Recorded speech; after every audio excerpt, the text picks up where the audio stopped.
계절들을 막아줄 거란 그런 말로 너를 붙잡을 순 없지만 많은 계절을 마주친 너에게 이 마음 하나를 비춰주려 해 떠나는 거는 마음이. Assalamualaikum warahmatullahi wabarakatuh. Saya Sylvia Zaulia dari kelas 1C STR Keperawatan. Di sini saya akan menjelaskan tentang struktur dan fungsi sel. Ini adalah contoh struktur sel yang saya buat. Yang pertama itu ada nukleus atau inti sel yang berfungsi untuk menampung materi genetik makhluk hidup seperti DNA dan RNA.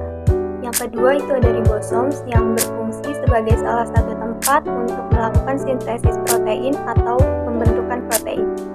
Selanjutnya itu ada badan Golgi atau Golgi apparatus yang berfungsi untuk memproses, mengemas protein dan molekul lipid, terutama protein yang akan dikeluarkan dari sel. Yang keempat itu ada membran plasma yang berfungsi untuk mengatur masuknya bahan-bahan ke dalam sel dan keluarnya zat-zat dari dalam sel. Yang kelima itu ada mitokondria yang berfungsi untuk mengatur kematian sel. Yang keenam itu ada sitoskeleton yang berfungsi sebagai kerangka dan memberi bentuk pada sel dan organel lain pada sel.